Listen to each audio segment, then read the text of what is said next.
Hey everybody, it's Yofi here. I want to come with a possibly different take on this idea of Tifa being a possibility for Season 4 for Street Fighter 6 DLC.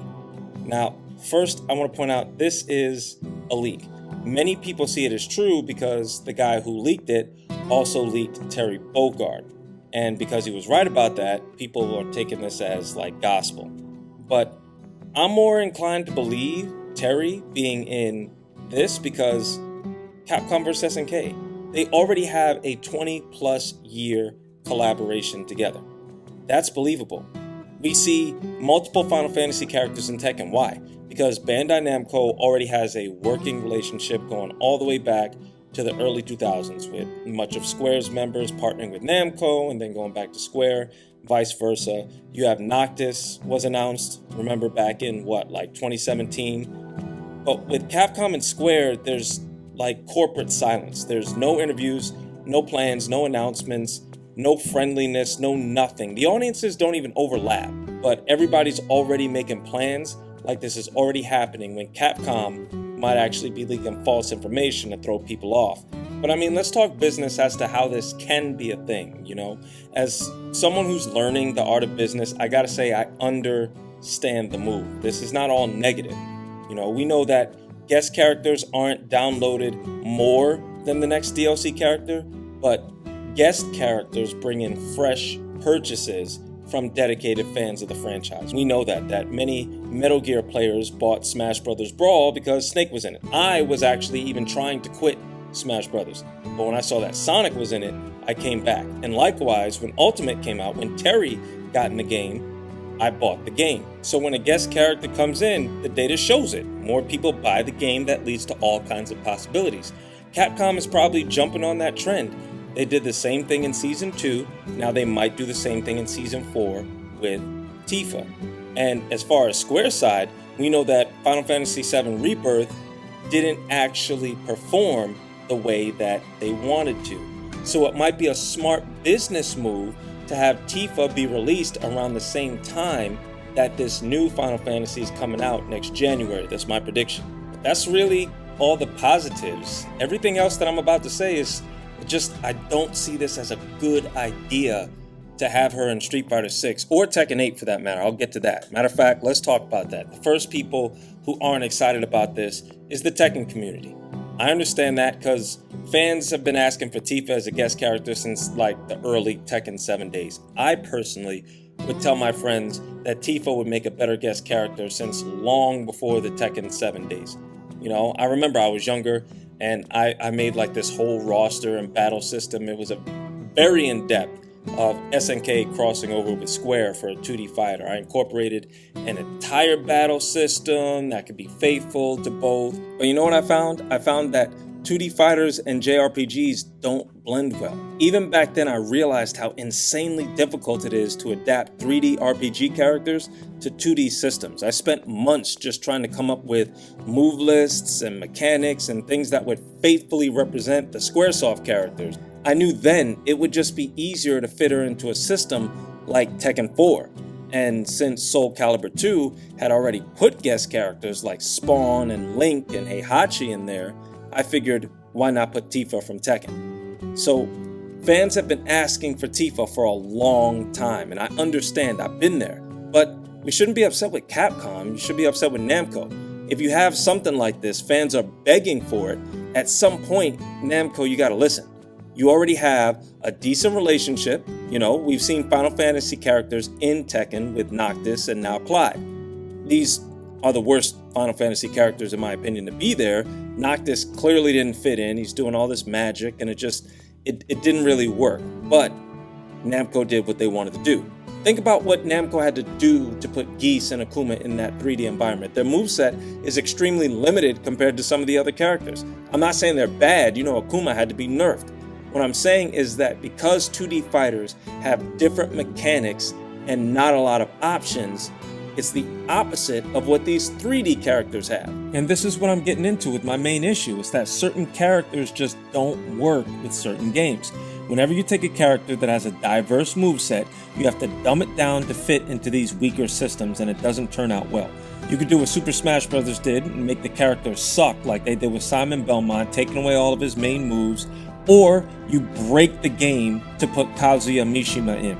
Tifa does not work in 2D. She will not be able to be adapted into Street Fighter without significant nerfs to who she is at a fundamental level, and she will be trash like Simon Belmont in Super Smash Bros. Or they're going to completely break the game to make her like Kazuya in Smash Bros., which means they're just going to nerf her later. It's a bait and switch. They're going to get all hype and have her completely broken and then nerf her like Tekken had to do with Leroy in Tekken 7. Remember that? So just like Leroy, people are going to get hyped, they're going to buy her, they're going to play her, building up rank for a couple of weeks, then they're going to nerf her into oblivion and people are going to forget about her. And this is where I get a little personal because I've been a Tekken fan since Tekken 1, Street Fighter fan since Street Fighter 2, Final Fantasy 7 since day one of release. I've supported these franchises with more money than I'd like to admit, a little less in recent years with all the DLC I can't keep up.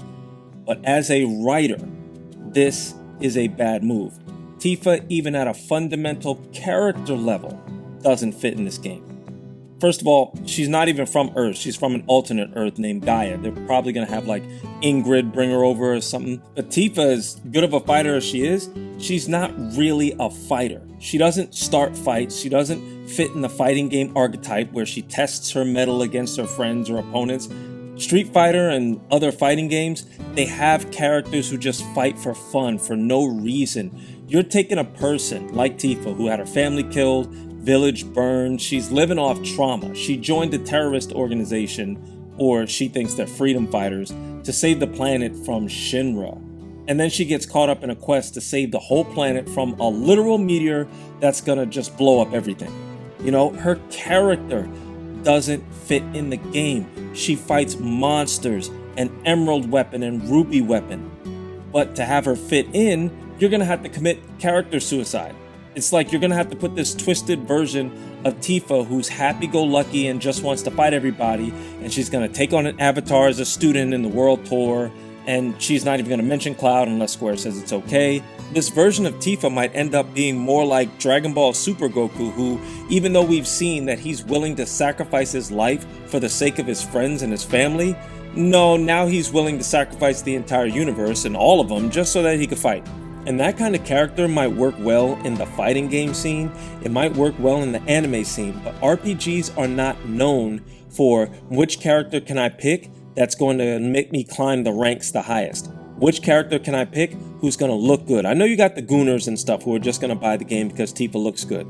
But RPGs are best known for their immersive stories and their characters. People really like Tifa Lockhart as a character. I like Tifa Lockhart as a character.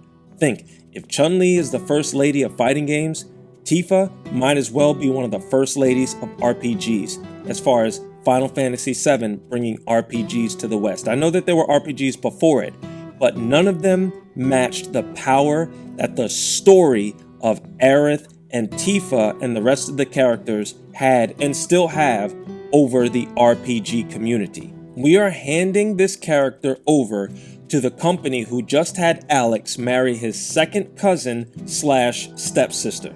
Then they had to retcon the stepsister part just so that they were literally not breaking the law with this storyline. But then they kept them as second cousins. That's what they think of New Yorkers. Not only do I believe that this is a bad move as far as her character not fitting in a fighting game like this, but from a writing standpoint, I do not trust Capcom with her character. We already have SNK selling out their characters for hype by ruining a 30-year legacy. I saw that animated feature where Terry Bogard basically became a punching bag. He was a rag doll for Krauser. These characters mean something to people. And when you disrespect the legacy of a character for a quick cash grab, it's only a matter of time before fans start going to other things. Because once the hype is gone, they move on to the next big thing.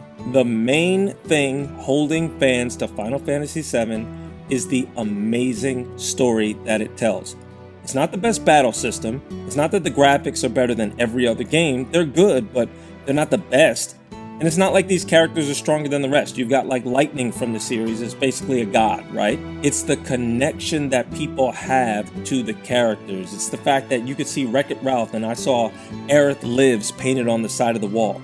Some 20, 30 years later, these characters are still having an impact on the people who played it. And if you are willing to strip the characters of that impact down to just hype moments, or worse, use the women like sex appeal like SNK did in that recent animation, making Mai, Chun-Li, and Blue Mary as if they so much as turned their eyes, their chests bounced. If that is what we're willing to do to Tifa, just downgrade her to hype and spectacle over quality storytelling, then Square risks not even eclipsing the sales of Remake, because some are going to buy the game, right? Because the hype train is going on.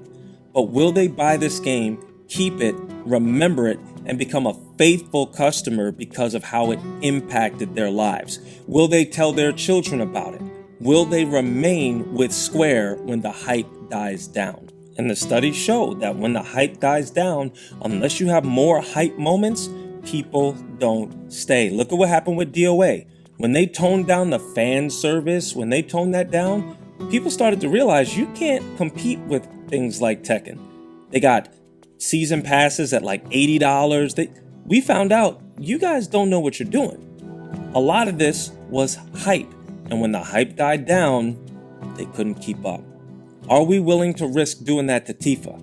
Maybe they are, but as a writer, from a writer's standpoint, from a person who has these characters and loves these characters, I don't think that it's a good idea. I think she should remain where she is and keep shining in that arena, as opposed to going to another arena and being degraded. That's just my opinion of the recent leak and why I believe that Tifa doesn't really work in this series. What do you guys think? Leave a comment, like, and subscribe. Yofi out.